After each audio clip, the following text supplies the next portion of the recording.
Hello everyone, my name is Mike Jessup. Thank you for joining me today. In this video, I will demonstrate TrustSec classification. TrustSec classification can occur either dynamically or statically. A dynamic classification can occur as a result of an 802.1x authentication, MAC-off bypass, WebAuth, or even during establishment of a VPN session for a remote user. Static classifications occur as a result of a manual configuration in which an IP address, VLAN, subnet, interface, or even a port profile is mapped to a security group tag. In this demonstration, we will focus on static classification via IP to SGT, VLAN to SGT, and the use of a port profile to create a mapping, as well as a dynamic classification via 802.1x. In this first part of the demo, we're going to go ahead and demonstrate creation of static IP to SGT mappings. And first I want to show you that there are no mappings on the switch. You can see by the output there's nothing there. We now move over to the Identity Services engine where we will create our first mapping. We'll go into Work Centers and down to Policy, and here we will go ahead and create our first mapping for hosts. First, we'll enter the IP address of the device.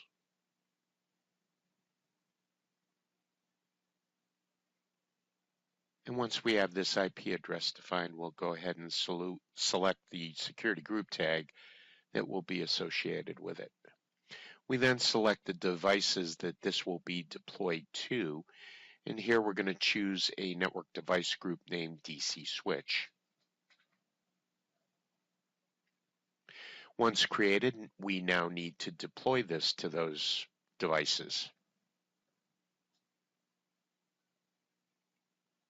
During this process, you'll get an update of the status of this deployment.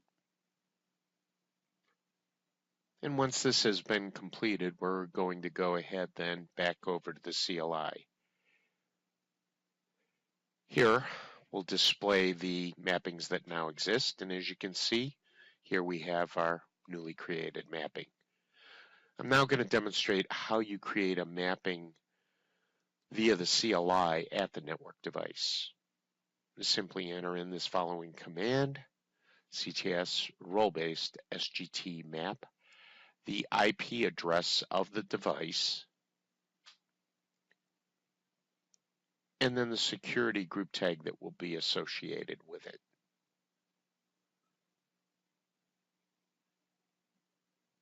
Once again, just to display the mappings that currently exist, you'll see the mapping created at ICE, as well as the mapping we just created directly on the network device. Next, we're going to demonstrate VLAN to SGT configuration.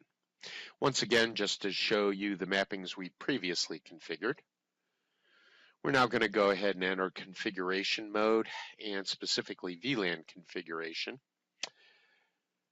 And what we want to do here is associate VLAN 10 to security group tag 11, such that any servers that are members of VLAN 10 will receive the SGT 11 mapping. When exiting VLAN configuration mode, make sure you do issue the exit command. This is the completed running configuration, and you can see the mapping assignment under VLAN 10. And here now you're able to see all of the mappings presently on the switch. The two bottom ones are obviously the mappings we created previously, both at ICE and at the network device itself. And then above that you can see all of the server IP addresses that are resident in VLAN 10, all being associated with security group tag 11. In this next part of the demonstration, I'm going to show you creation of an SGT mapping through a port profile on a Nexus 1000. Once again, just to show you there's nothing there on the Nexus 1000. I'm going to switch over into vCenter, and here I'm going to power up one of my servers. Upon completion of powering this server, we're going to go back over to CLI, and here you'll be able to see that as this server made use of the port profile in creation of its virtual Ethernet interface, we now have a mapping for the IP to SGT11. This is just an example of what the port profile actually does look like, information about it. And this is the actual running configuration for the port profile that we used. And here you can see that we assigned a static SGT of B hex or SGT11. This is the virtual Ethernet interface that actually is created by virtue of the port profile when the server powers up. And finally, the state of that virtual Ethernet interface. So this last part of the demo, I want to show you a dynamic classification. We've got a Linux host here, and we're going to turn on 802.1x security for this particular host. It's attached to a 3850, so at the 3850, I want to go ahead first, and I want to show you that we presently only have one mapping here. We're going to go back over to our host now, and what I want to do is go ahead and enable networking for the device, bring up the connection to the switch. We've now established our connection with the switch. We're going to go over to the Identity Services engine, where I want to show you this authentication.